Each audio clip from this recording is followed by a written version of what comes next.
నమస్తే, welcome to non stop news. నేను మహేశ్వరి. నేను అనుశ్రీ. మావిగన్ ప్రతిపాదనతో కూటమి ప్రభుత్వంలో భయం మొదలైందన్నారు వైఎస్ఆర్సీపీ స్టేట్ కోఆర్డినేటర్ సజ్జల రామకృష్ణారెడ్డి. కేవలం 20,000 కోట్లతో రాజధాని నిర్మాణం పూర్తవుతుందన్నారు. మావిగన్పై ప్రజల్లో సానుకూలత రావడంతో డైవర్షన్ పాలిటిక్స్ చేస్తున్నారని మండిపడ్డారు సజ్జల.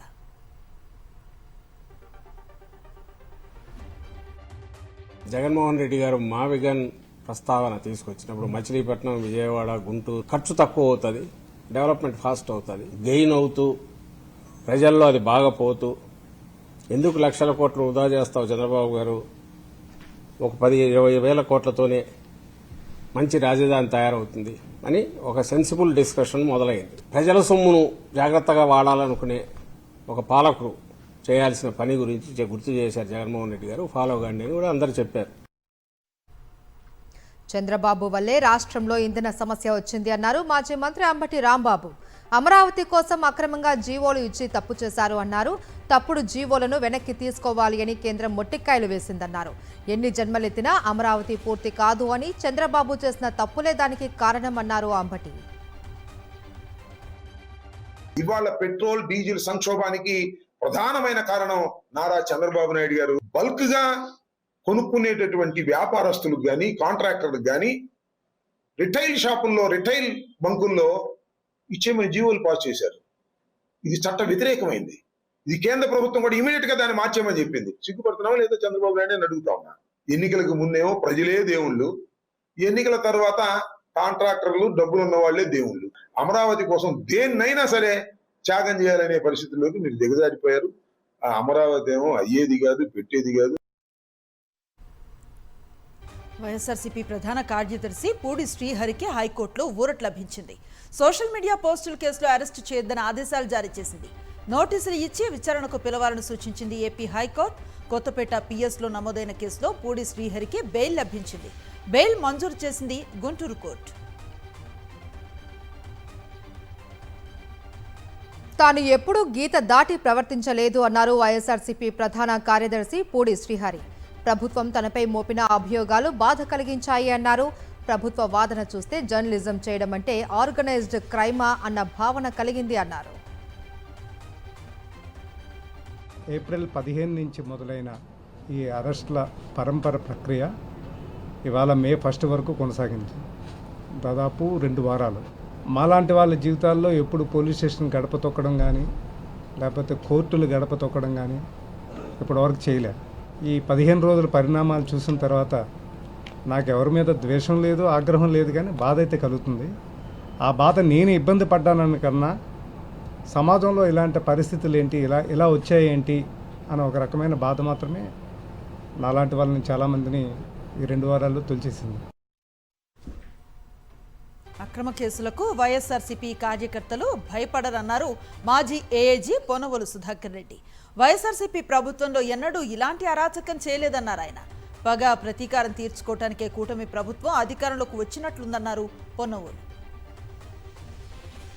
ఒక కార్యకర్త ఈరోజు కొంత నిబ్బరంతో ఉన్నాడు, ఏం జరిగినా మాకు వైఎస్ఆర్ కాంగ్రెస్ పార్టీ ఉందన్నటువంటి చెప్పుకునే పరిస్థితి, తలెత్తుకొని తిరిగే పరిస్థితి మా నాయకులు ప్రోద్బలం వల్ల, మా నాయకుల ఆదేశాల వల్ల, మా నాయకుల యొక్క మమ్మల్ని కార్యోన్ముఖులు చేసి మమ్మల్ని నడిపిస్తుంటే ఈరోజు వైఎస్ఆర్ కాంగ్రెస్ పార్టీ అన్నింటినీ ధీటుగా పోరాడుతుంది. ఏ కార్యకర్త కూడా భయపడటం లేదు. వైఎస్ఆర్ కాంగ్రెస్ పార్టీ తన అధికారం రోజు చేయలేదు, ఈ అరాచకాలు, ఈ అక్రమాలు చేయలేదు.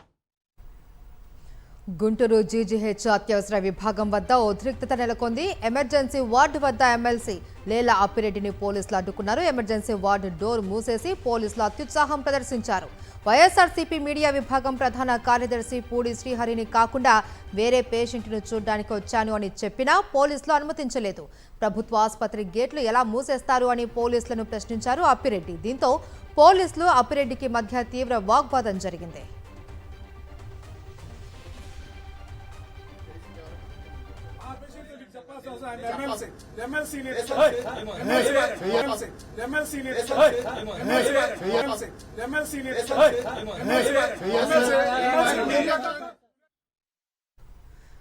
పోలవరం ప్రాజెక్టు పనులు నత్తనడకపై కేంద్రం తీవ్ర అసంతృప్తిని వ్యక్తం చేసింది. పనులు ఎందుకు ఆలస్యంగా చేస్తున్నారని రాష్ట్ర ప్రభుత్వ అధికారులను ప్రశ్నించింది.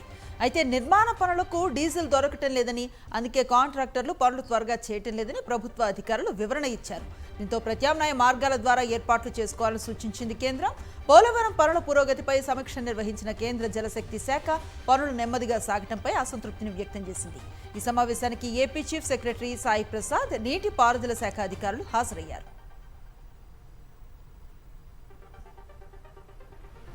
5 రాష్ట్రాల ఎన్నికల పోలింగ్ ముగిసిన వెంటనే కేంద్రం బిగ్ షాక్ ఇచ్చింది. కమర్షియల్ అవసరాలకు వినియోగించే గ్యాస్ సిలిండర్ ధర భారీగా పెరిగింది. 19 కేజీల సిలిండర్పై 993 రూపాయలు పెంచినట్లు చమురు సంస్థలు వెల్లడించాయి. పెరిగిన సిలిండర్ ధరలు తక్షణమే అమల్లోకి వచ్చాయి. డొమెస్టిక్ అవసరాలకు వినియోగించే సిలిండర్ ధరలో ఎలాంటి మార్పు లేదు అని కేంద్రం స్పష్టం చేసింది. ఫిబ్రవరిలో యుద్ధం ప్రారంభం కాగా అప్పటి నుంచి వాణిజ్య సిలిండర్ ధరను 3 సార్లు పెంచినట్లయింది. ఈ ప్రభావం రెస్టారెంట్లు, హోటళ్ల వ్యాపారాన్ని దెబ్బతీస్తుందనే ఆందోళన వ్యక్తమవుతుంది. హోటళ్లు ఆ భారాన్ని వినియోగదారులపై మోపే అవకాశం ఉంది. ప్రస్తుతానికి పెట్రోల్, డీజిల్ ధరల్లో మార్పు లేదు. కమర్షియల్ గ్యాస్ సిలిండర్ ధరల పెంపును ఎన్నికల బిల్లుగా అభివర్ణించారు కాంగ్రెస్ అగ్రనేత రాహుల్ గాంధీ. కేంద్రం తర్వాతి బాధుడు పెట్రోల్, డీజిల్ పైనే అంటూ ఎక్స్లో పోస్ట్ పెట్టారు. గ్యాస్ సిలిండర్ ధర పెంచడం వల్ల tea stall, dhaba, hotel, bakery, sweet షాపులపై భారం పడుతుందన్నారు. రూపాయి విలువ పడిపోతూ ఉంటే గ్యాస్ సిలిండర్ ధరలు మాత్రం పెరిగిపోతున్నాయని మండిపడ్డారు బీఆర్ఎస్ వర్కింగ్ ప్రెసిడెంట్ కేటీఆర్. దేశ చరిత్రలో కమర్షియల్ గ్యాస్ ధర ఈ స్థాయిలో పెరగడం ఇదే తొలిసారి అన్నారు. సిలిండర్ ధర 1000 రూపాయలు పెంచిన మోదీ మేడే రోజున కార్మికుల నడ్డి విరిచారు అన్నారు. చివరికి బ్యాచులర్లు వాడే చిన్న సిలిండర్ను కూడా మోదీ వదిలిపెట్టలేదు అని ఫైర్ అయ్యారు. రూపాయి విలువ పాతాళానికి పోతా ఉన్నది. ఇంకో దిక్కు సిలిండర్ల ధర ఆకాశంలోకి పోతున్నది.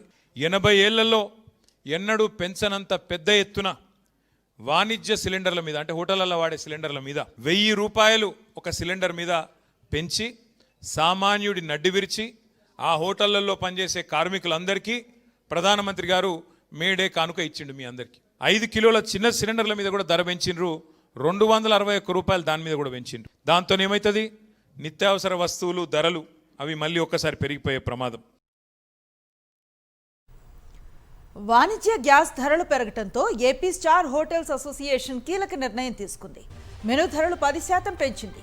పన్ను రాయితీలు, సబ్సిడీల ద్వారా కేంద్ర, రాష్ట్ర ప్రభుత్వాలు తమను ఆదుకోవాలని విజ్ఞప్తి చేసింది.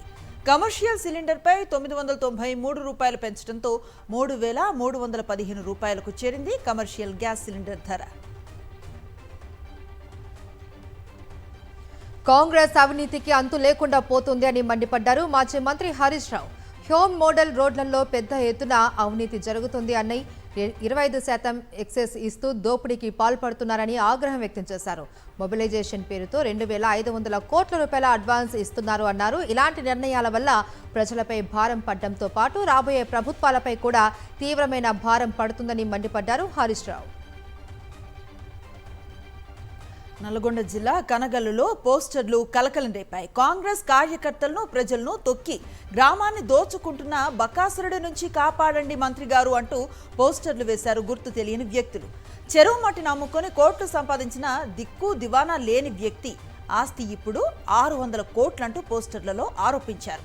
గ్రామానికి పెద్ద రాక్షసుడిలా మారాడు, ఒక్కసారి ఆలోచించండి మంత్రి గారు అంటూ కోమటిరెడ్డికి పోస్టర్ల ద్వారా ఆవేదన వ్యక్తం చేశారు కనగల్లు ప్రజలు.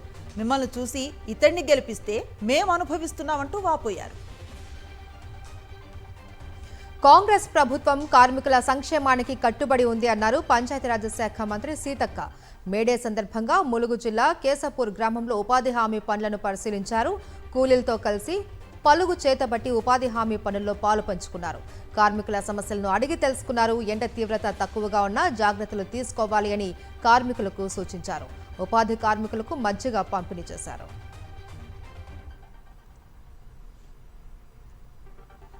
ఎన్టీఆర్ జిల్లా వైఎస్ఆర్సీపీ ఆఫీసులో మేడే వేడుకలను ఘనంగా నిర్వహించారు. ఈ వేడుకల్లో ఎన్టీఆర్ జిల్లా వైఎస్ఆర్సీపీ అధ్యక్షుడు దేవినేని అవినాష్, వైఎస్ఆర్సీపీ ట్రేడ్ యూనియన్ రాష్ట్ర అధ్యక్షుడు పూనూరు గౌతమ్ రెడ్డితో పాటు పలువురు వైఎస్ఆర్సీపీ నేతలు, కార్మికులు పాల్గొన్నారు.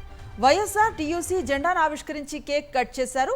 కూటమి పాలనలో కార్మికులు అనేక ఇబ్బందులు పడుతున్నారని అవినాష్ ఆగ్రహాన్ని వ్యక్తం చేశారు. వైఎస్ జగన్ హయాంలో కార్మిక కుటుంబాలకు అనేక సంక్షేమ పథకాలు అందాయన్నారు. లేబర్ కోడ్ చట్టాలతో కేంద్ర రాష్ట్ర ప్రభుత్వాలు కార్మికులతో ఆటలాడుతున్నాయన్నారు పూనూరు గౌతమ్ రెడ్డి. తెలంగాణలో శాంతి భద్రతల పరిరక్షణకు మరింతగా కృషి చేస్తాము అని తెలిపారు డీజీపీ సివి ఆనంద్. ఏఐ టూల్స్తో నేర దర్యాప్తు చేసి నిందితులకు కఠిన శిక్షలు పడేలా చేస్తాము అన్నారు.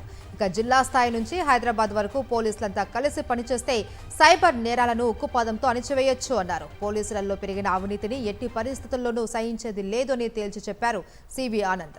తెలంగాణ కొత్త డీజీపీగా ఈరోజు బాధ్యతలు చేపట్టారు ఆయన.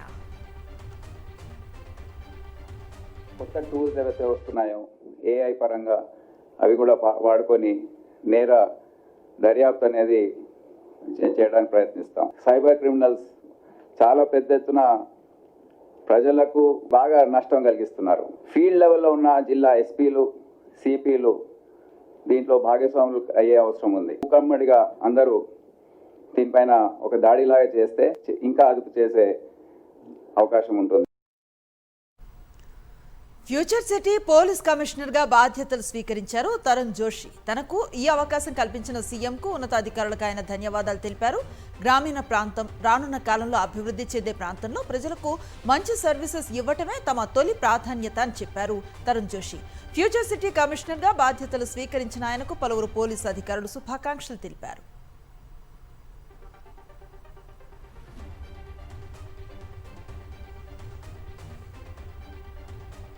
శంషాబాద్లో ఘోర రోడ్డు ప్రమాదం జరిగింది.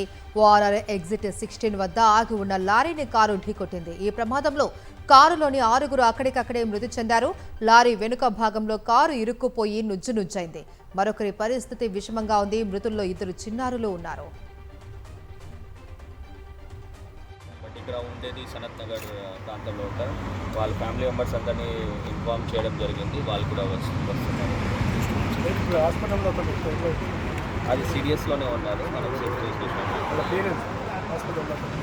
పేరు పొదం శ్వేత. ఇప్పుడు శ్వేతనా లక్ష్యాన ఇద్దరు ఒకసారి కన్ఫర్మ్ చేయించాలి. ఇద్దరు లేడీ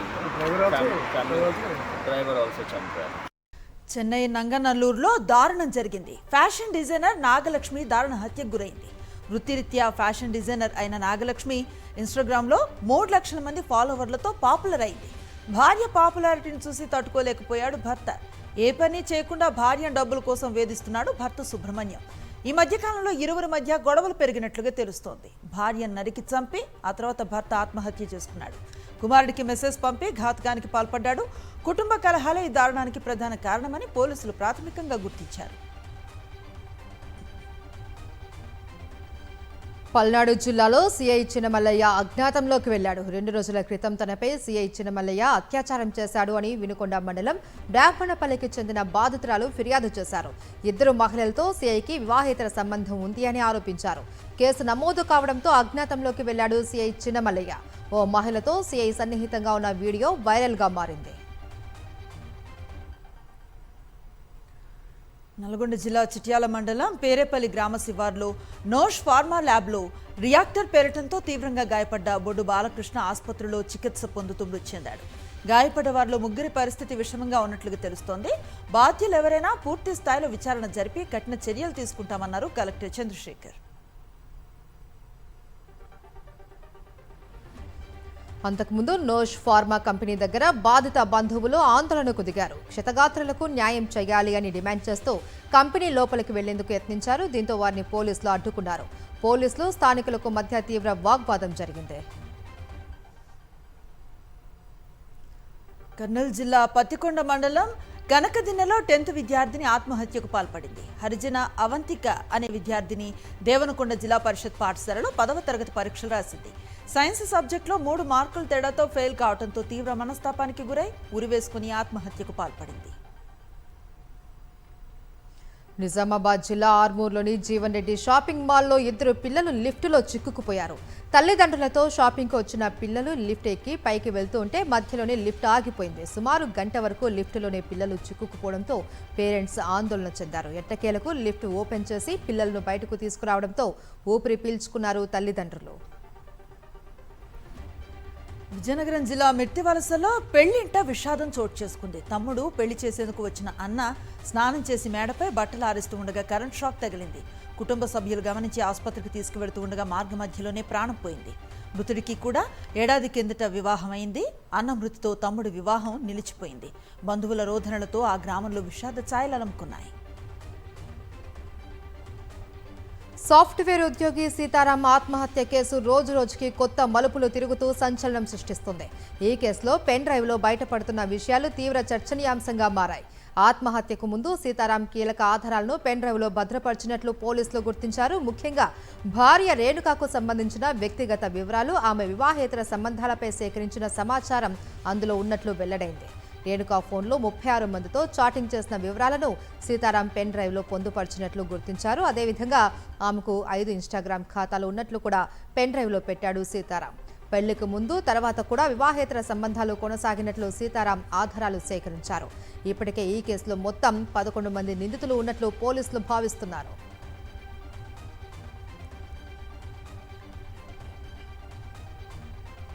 ఖమ్మం మామిళ్లగూడెం మర్డర్ మిస్టరీలో మరో విషాదం చోటు చేసుకుంది. ఆసుపత్రిలో చికిత్స పొందుతూ రాము చిన్న కుమార్తె 4 ఏళ్ల చిన్నారి రితిక మృతి చెందింది. ఇప్పటికే రాము పెద్ద కుమార్తె నైని, ఆయన భార్య రమ్య చనిపోయారు. ఈ క్రమంలో ఇప్పుడు జరిగిన రాము చిన్న కుమార్తె రితిక మరణంతో రాము కుటుంబంలో అందరూ చనిపోయినట్లుగా అయింది. ఇప్పటికే రాము హత్య కేసులో మిస్టరీ వీడలేదు. ఈ కేసును ఛేదించేందుకు పోలీసులు దర్యాప్తును కొనసాగిస్తున్నారు.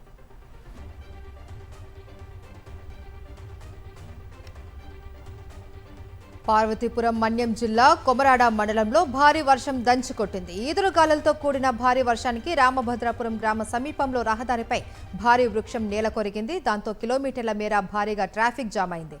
చెట్టు పడే సమయంలో వాహన రాకపోకలు లేకపోవడంతో పెద్ద ప్రమాదమే తప్పింది.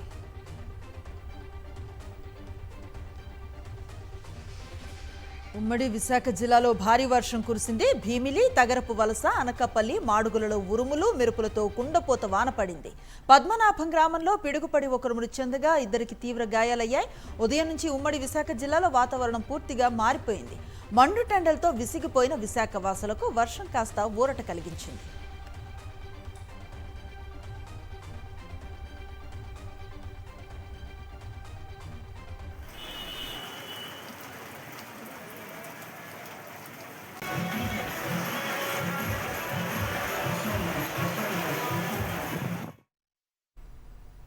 వైఎస్ఆర్ జిల్లా పులివెందుల నియోజకవర్గం చక్రాయపేట మండలంలో అకాల వర్షం రైతులకు తీవ్ర నష్టాన్ని మిగిల్చింది.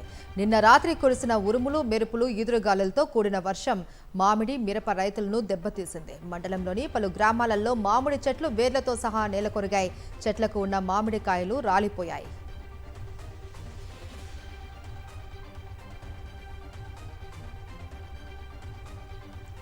వైఎస్ఆర్ జిల్లా లింగాల మండల పరిధిలో గునకనపల్లి, రామట్లపల్లి, చిన్నకుడాల గ్రామాల్లో రాత్రి వీచిన ఈదురుగాలులకు 100 ఎకరాల్లో అరటి పంటలు నేలమట్టమయ్యాయి. చేతికందిన పంట నేలపాలు కావడంతో ఆవేదన వ్యక్తం చేశారు రైతులు. లక్షల్లో పెట్టుబడి పెట్టామంటూ తీవ్ర ఆవేదన వ్యక్తం చేశారు. ఎన్టీఆర్ జిల్లా గంపలగూడెంలోని వ్యవసాయ మార్కెట్లో ధాన్యం, మొక్కజొన్న పంటలను వైఎస్ఆర్సీపీ నేతలు దేవినేని అవినాష్, నల్లగట్ల స్వామిదాస్ పరిశీలించారు. కూటమి ప్రభుత్వంలో రైతులే అందరికంటే ఎక్కువగా నష్టపోయారు అని మండిపడ్డారు దేవినేని అవినాష్. జిల్లాలో మొక్కజొన్న రైతుల పరిస్థితి అధ్వానంగా ఉంది అని, వారిని ఆదుకునే ప్రయత్నం చేయకుండా మంత్రులు సింగపూర్కు ట్రిప్పులేస్తూ ఉన్నారని ఆగ్రహం వ్యక్తం చేశారు. తెలంగాణలో మొక్కజొన్నను 2400కు కొనుగోలు చేస్తూ ఉంటే ఇక్కడేమో 1500కు కూడా కొనే దిక్కు లేదు అన్నారు.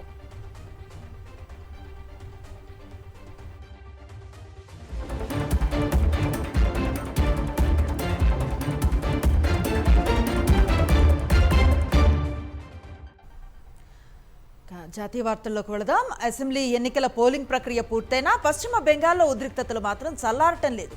కోల్కతాలో పలు ప్రాంతాల్లో ఈవీఎంలు భద్రపరిచిన స్ట్రాంగ్ రూమ్స్ వద్ద హైడ్రామా నడిచింది. సీఎం మమతా బెనర్జీతో పాటు టీఎంసీ నాయకులు పలు పోలింగ్ కేంద్రాలను పరిశీలించారు. ఈవీఎంల నిర్వహణలో లోపాలు జరుగుతున్నాయంటూ పలుచోట్ల ధర్నాలు చేపట్టారు. బీజేపీ ఎన్నికల సంఘం కుమ్మక్కైందని ఆరోపిస్తూ ఓ వీడియోను విడుదల చేసింది టీఎంసీ. మరోవైపు ఈవీఎంలు ఓట్ల లెక్కింపు ప్రక్రియను తారుమారు చేయాలని చూస్తే చావునైనా లెక్క చేయకుండా పోరాడతామని వార్నింగ్ ఇచ్చారు మమతా బెనర్జీ. బెంగాల్లో ఈవీఎంల నిర్వహణపై తృణమూల్ కాంగ్రెస్ చేసిన ఆరోపణలను రాష్ట్ర ప్రధాన ఎన్నికల అధికారి ఖండించారు. మొత్తం లెక్కింపు ప్రక్రియ పూర్తిగా పారదర్శకంగా నిబంధనల ప్రకారమే జరుగుతుంది అని స్పష్టం చేశారు.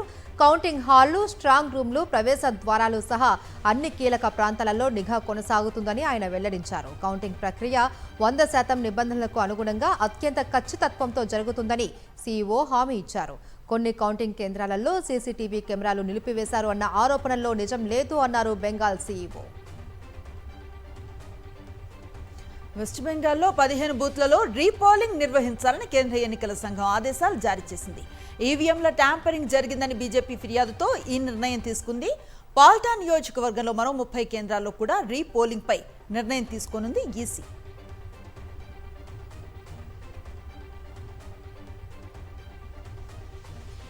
అసెంబ్లీ ఎన్నికల ఫలితాలకు ముందే తమిళనాడులో రాజకీయం వేడెక్కింది. తిరుచిలోని టీవీకే ఆఫీస్పై దాడి కలకలం రేపింది. అడనల్లూరు యూనియన్లోని టీవీకే ఆఫీస్పై దాడి చేశారు గుర్తు తెలియని వ్యక్తులు. విజయ్ పోస్టర్లు చింపేసి నిప్పంటించారు. ఈ మేరకు పోలీసులకు ఫిర్యాదు చేశారు శ్రీరంగం అసెంబ్లీ నియోజకవర్గ టీవీకే అభ్యర్థి రమేష్. పంజాబ్ సీఎం భగవంత్ సింగ్ మాన్ మరో వివాదంలో చిక్కుకున్నారు. ఆయన అసెంబ్లీలో మద్యం సేవించారని విపక్షాలు ఆరోపించాయి. ఆన్ కెమెరా ఆయన తాగినట్లుగా కాంగ్రెస్ ఆరోపించింది. సీఎం మాన్తో పాటు ఆప్ ఎమ్మెల్యేలకు ఆల్కహాల్, డోప్ టెస్టులు చేయాలని డిమాండ్ చేసింది. వెంటనే విధాన సౌధ డోర్లు మూసేసి బ్రీత్లైజర్ పరీక్ష చేయాలన్నారు ప్రతిపక్ష నేత ప్రతాప్ సింగ్ బజ్వా. అయితే కాంగ్రెస్ ఆరోపణలు ఆప్ ఖండించింది. స్పీకర్ సైతం వారి డిమాండ్ను తిరస్కరించారు. ఈ క్రమంలో అసెంబ్లీ సమావేశాల్లో తీవ్ర గందరగోళం ఏర్పడింది. కాంగ్రెస్ ఎమ్మెల్యేలు సభ నుంచి వాకౌట్ చేశారు. మద్యం వివాదం నేపథ్యంలో అసెంబ్లీలో విశ్వాస తీర్మానం ప్రవేశపెట్టి ఏకగ్రీవంగా నెగ్గించుకుంది భగవంత్ మాన్ సర్కార్.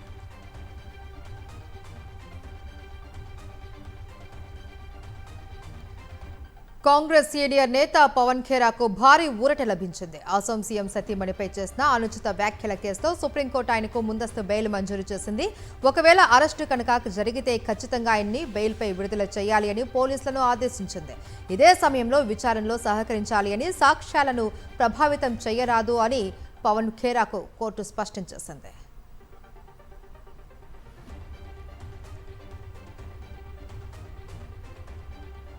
వస్తు సేవల పన్ను వసూళ్లు సరికొత్త రికార్డు సృష్టించాయి. ఏప్రిల్ నెలలో 8.7% వృద్ధితో 2.43 లక్షల కోట్ల మేర వసూళ్లు నమోదైనట్లుగా కేంద్ర ఆర్థిక శాఖ వర్గాలు వెల్లడించాయి.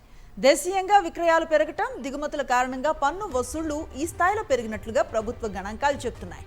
గత నెల కూడా జీఎస్టీ వసూళ్లు 2 లక్షల కోట్లు దాటాయి. దేశీయంగా విక్రయాల ద్వారా 4.3% వృద్ధితో 1.85 లక్షల కోట్ల మేర జీఎస్టీ ఆదాయం సమకూరగా, దిగుమతుల రూపంలో 25.8% వృద్ధితో 53,861 కోట్ల వసూళ్లు నమోదయ్యాయి. ఇంధన ధరల అస్థిరత, ఇరాన్ యుద్ధ సంక్షోభం ప్రభావంతో ఏవియేషన్ టర్బైన్ ఫ్యూయల్ ధరలు మరో 5% పెరిగాయి.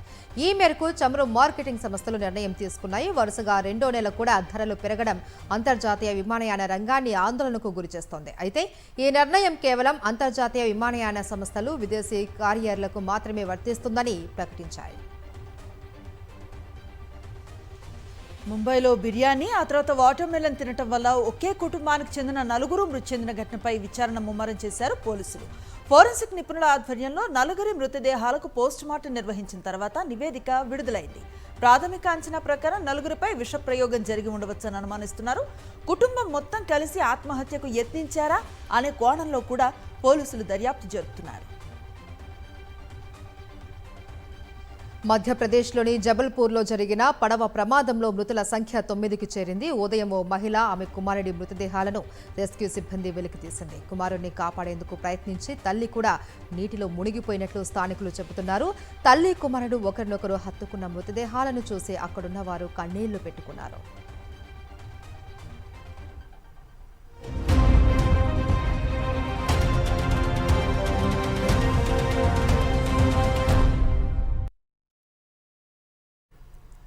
అంతర్జాతీయ వివరాలకు వెళదాం. అమెరికా, ఇరాన్ మధ్య చర్చలు సందిగ్ధంలో పట్టడంతో మరోసారి భారీ దాడులకు అగ్రరాజ్యం సిద్ధమవుతున్నట్లుగా తెలుస్తోంది. ఈ క్రమంలోనే అమెరికా నుంచి 24 గంటల వ్యవధిలోనే 6,500 టన్నుల సైనిక సామగ్రి ఇజ్రాయెల్కు చేరింది. 2 కార్గో నౌకలు, పలు విమానాల్లో మందుగుండు సామగ్రి, మిలిటరీ ట్రక్కులు, జాయింట్ లైట్ టాక్టికల్ వెహికల్స్ వంటివి చేరుకున్నాయి. ఈ విషయాన్ని ఇజ్రాయెల్ రక్షణ మంత్రిత్వ శాఖ ధృవీకరించింది. ఇరాన్ సుప్రీం లీడర్ ముజ్తబా ఖమేనీ అనారోగ్యంగా ఉన్నారు అని అమెరికా చేసిన ప్రకటనను ఖండించింది ఇరాన్. ముజ్తబా ఉన్న బిల్డింగ్ పైనే బాంబు దాడి జరిగినా అంతకు ముందే ఆయన అక్కడి నుంచి వెళ్లిపోయారు అని ముజ్తబా సన్నిహితుడు అయతుల్లా మోసెన్ ఖోమీ తెలిపారు. ఖమేనీ ఆరోగ్యంగా ఉండి అన్ని వ్యవహారాల్ని పర్యవేక్షిస్తున్నారని తెలిపారు. అమెరికాతో చర్చలు, సైనిక నిర్వహణ వంటి అంశాలను కూడా సమీక్షిస్తూ ఉన్నారని స్పష్టం చేశారు అయతుల్లా. యుద్ధంతో అతలాకుతలమవుతున్న ఇరాన్లో మరో సంక్షోభం తలెత్తినట్లుగా తెలుస్తోంది. ఇరాన్ విదేశాంగ మంత్రి అబ్బాస్ అరగ్చీని పదవి నుంచి తొలగించాలని ఆ దేశ అధ్యక్షుడు మసూద్ పెజిష్కియాన్ స్పీకర్ మొహమ్మద్ ఖాలిబాఫ్ ఆదేశాలు ఇచ్చినట్లుగా ఆ దేశ మీడియా కథనాలు పేర్కొన్నాయి. అమెరికాతో చర్చల సమయంలో అరగ్చీ ఇరాన్ సైన్యం ఆదేశాలు పాటించినట్లుగా ఆరోపణలు వచ్చాయి. ఈ నేపథ్యంలోనే అంతర్గతంగా రాజకీయ సంక్షోభం తలెత్తినట్లుగా తెలుస్తోంది.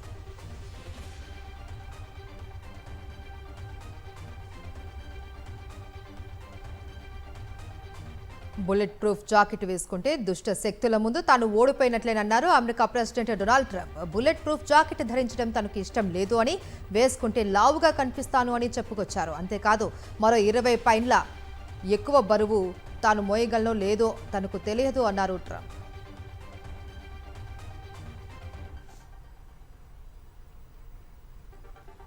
ఇవి non stop news at 9 PM details.